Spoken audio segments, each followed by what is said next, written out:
Hi friends, welcome to my channel. Please watch my video till the end and don't forget to like, share and subscribe. So let's start today's class.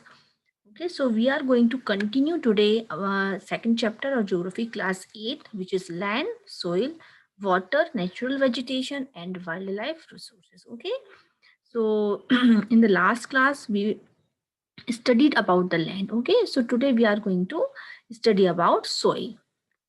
So let's start. Soil is the thin layer of grainy substance covering the surface of the earth. और surface पर जो grainy substance है, okay, और जो thin layer है, as we all know about the soil, that is called a soil. Okay, because soil we can see in our surrounding areas, in the farm, in our garden, okay, on the road. So जो एक thin layer जो है earth surface के ऊपर, उसे ही क्या कहते हैं?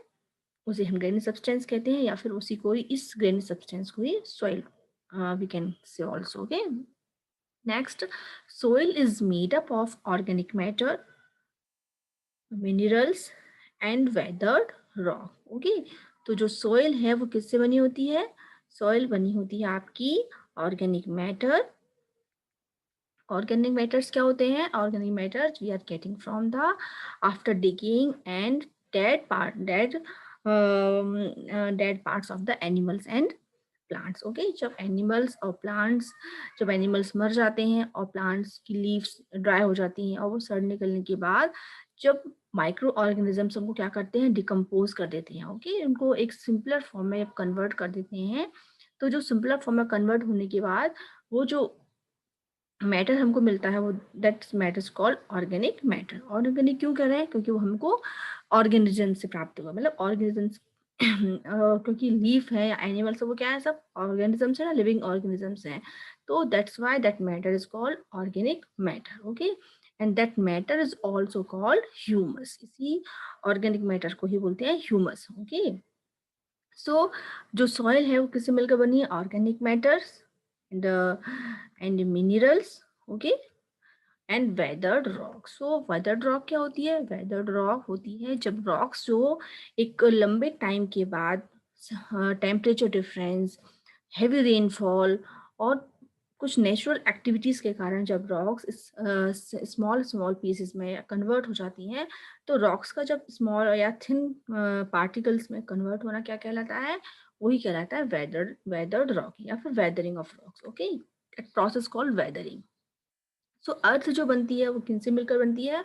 अर्थ मिलती है आपके organic matter and minerals and weathered rock. Okay, so one also important thing which is it takes hundreds of years to form 1 centimeter of soil.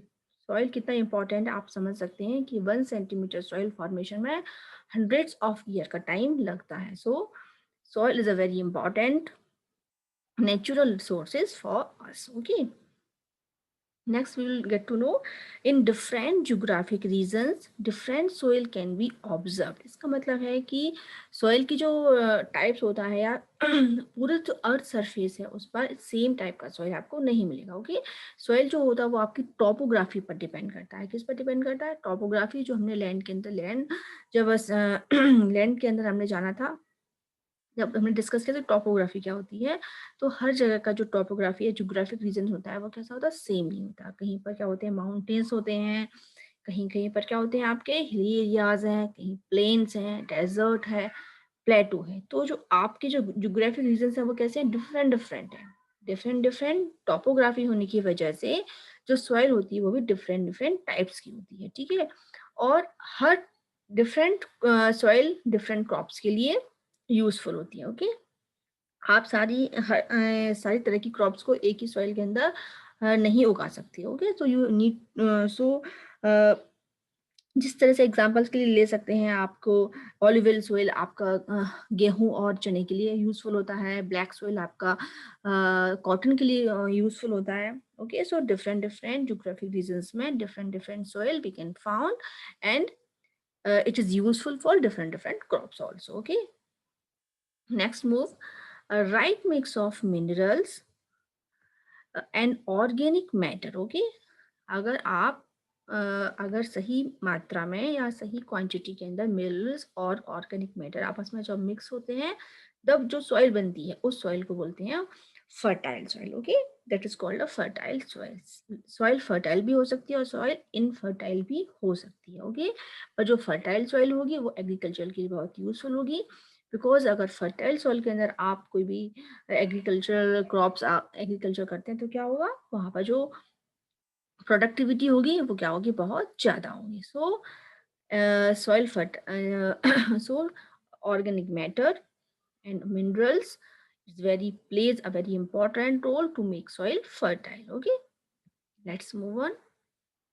अब हम जानते हैं next profile of the soil. Soil profile क्या होता है, जो अपनी land है वो क्या है, 4 लेयर्स में बटी हुई है। ठीक है, जो टॉप लेयर है, ओके, इसको बोलते हैं टॉप सोइल। वो क्या है, उसको लेयर फर्स्ट बोलते हैं और उसके अंदर होता है ह्यूमस। ह्यूमस मीन्स वो किससे मिलकर बनी होती है, पेड़ पौधों की सड़ी गली पत्तियां या भी डिकेड एनिमल्स हैं। ठीक है, वो जब माइक्रो ऑर्गेनिजम्स के द्वारा जब उनको डिकम्पोज कर दिया जाता है तो वो क्या बन जाता है, ह्यूमस। ठीक है, तो जो टॉप सोइल है उसको वो किससे मिलकर बनती है, with humus and vegetation. Okay, so this layer top soil is made up of humus and vegetation. Okay, next है आपकी ओके, टॉप सोइल बनी होती है आपकी, टॉप सोइल जो होती है वो किससे मिलकर बनी होती है आपकी, humus and topsoil is made up of humus and vegetation. Okay, next जानते हैं सेकेंड लेयर। सेकेंड लेयर क्या होती है आपकी, सेकेंड लेयर जो होती है वो किससे मिलकर बनी होती है, सेकेंड लेयर जो होती है वो होती है सब सॉइल। ओके, सेकेंड लेयर को बोलते हैं सब soil and this is made up of sand, slit and clay. Okay, जो सबसे पहले टॉप सोइल एंड नेक्स्ट होती है सब soil which is made up of sand, slit and clay. Okay, and होती है थर्ड, थर्ड जो लेयर होती है उसको बोलते हैं, थर्ड लेयर को बोलते हैं weathered rock. Okay, weathered rocks जो हमने पढ़ा है अभी, रॉक्स के एक लंबे टाइम स्पान के बाद जब रॉक्स टेम्परेचर डिफरेंस, रेनफॉल और जो नेचुरल एक्टिविटीज के कारण जब रॉक्स थिन पार्टिकल्स के अंदर कन्वर्ट हो जाती है तो क्या बन जाती है, वो वेदर्ड रॉक हो जाती है एंड वो आपकी अर्थ सरफेस में जाके डिपोजिट हो जाती है। ठीक है, that is called weathered rock and ये होती है आपकी सॉइल की थर्ड लेयर।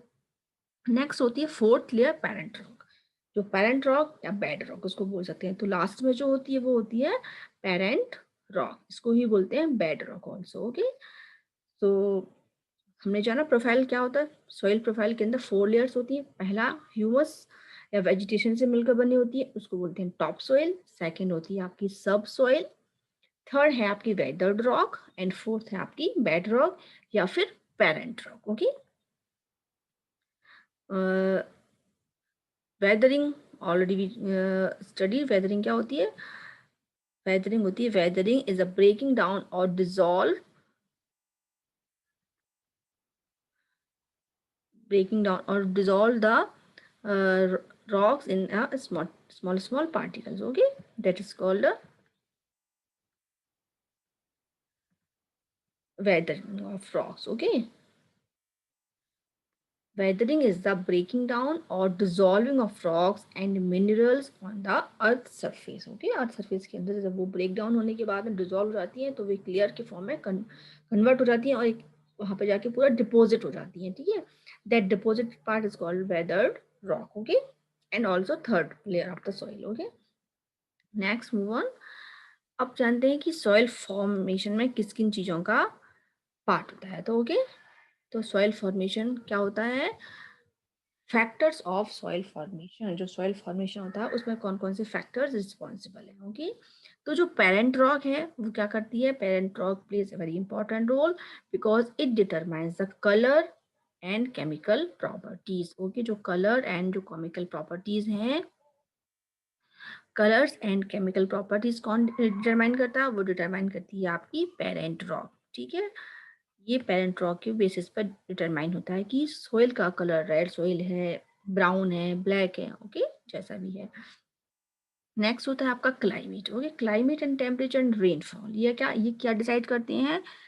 ये करते हैं weathering of influences the rate of weathering and formation of humus. Okay, कि रॉक जो वेदर रॉक जो थिन पार्टिकल्स में कन्वर्ट होगी, या रॉक का जो वेदरिंग प्रोसेस होगा, वो क्लाइमेट, टेम्परेचर एंड रेनफॉल पर डिपेंड करता है। ओके, नेक्स्ट होता है टाइम। टाइम पे क्या चीज़ डिपेंड होती है? Determine the thickness of the soil profile. Soil profile में जो है पूरा आपकी जो 4 लेयर्स हैं, उनकी थिकनेस क्या होगी, वो आपके टाइम पर डिपेंड करता है। ओके, नेक्स्ट होता है आपका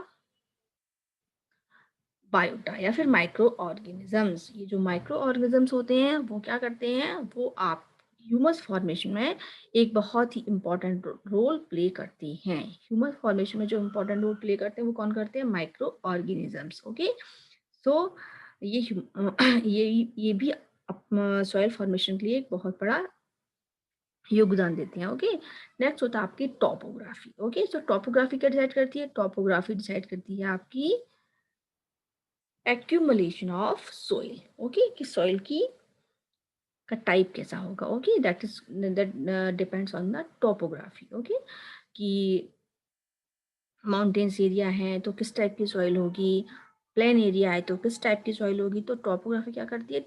determines the accumulation of soil. Okay, next we will get to know, we will just talk about the degradation of soil. So soil degradation क्या होता है?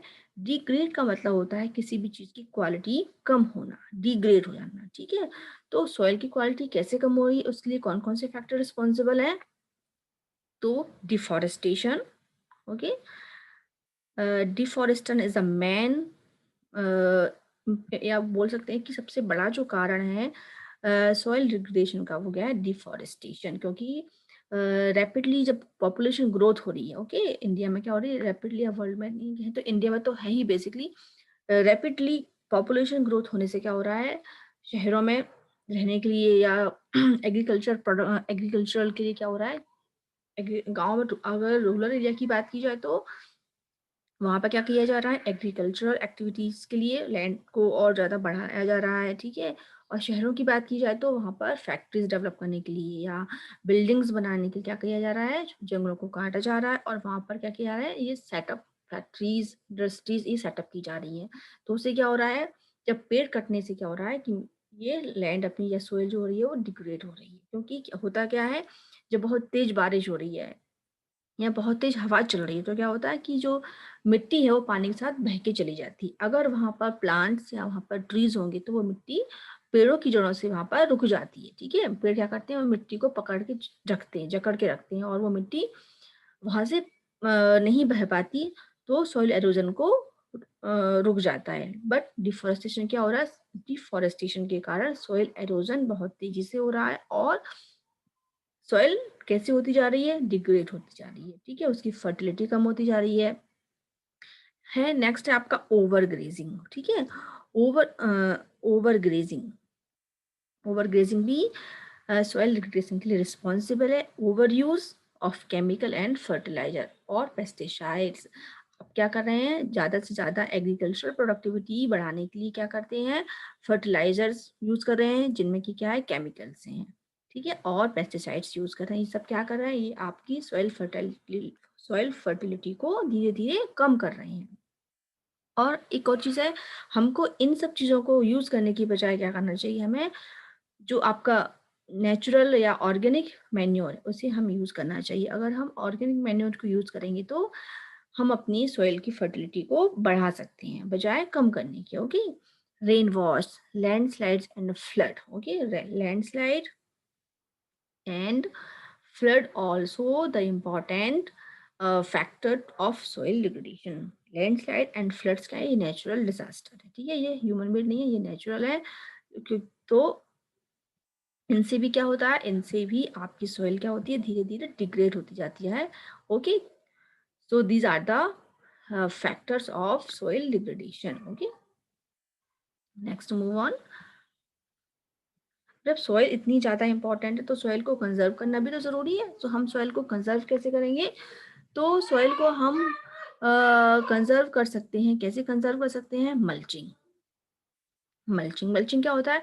The bare ground between plant is covered with a layer of organic matter like straw which helps in retaining the soil moisture. It means क्या होता है, जब हम खेतों में या फार्म के अंदर क्या करते हैं, जो बीच में जो लैंड होती है उस पर क्या करते हैं, we can cover up that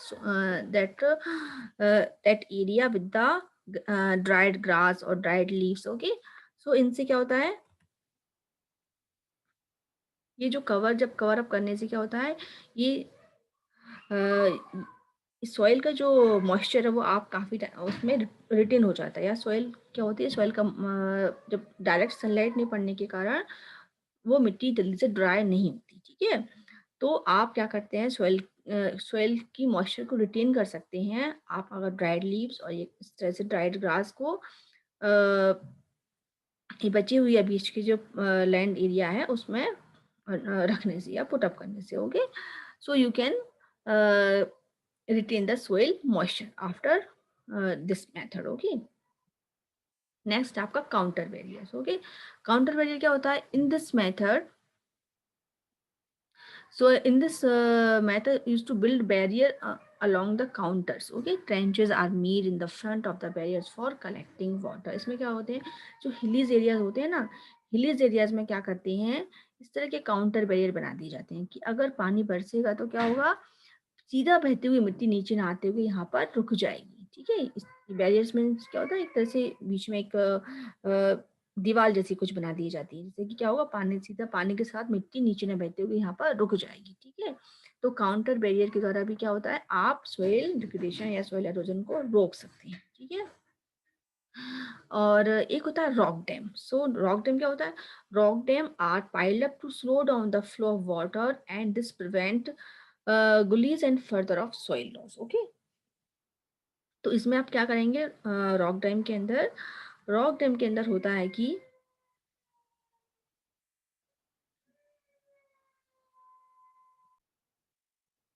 okay, so in rock dam के अंदर आप क्या करते हैं, पत्थरों को पत्थरों की ढेर लगाई थी एक तरह से, ठीक है। इन पत्थरों का, इन स्टोन्स का बैरियर बना दिया जाता है। इससे भी क्या होगा, पानी का बहाव, पानी के साथ मिट्टी बह के नहीं जा सकेगी और यू कैन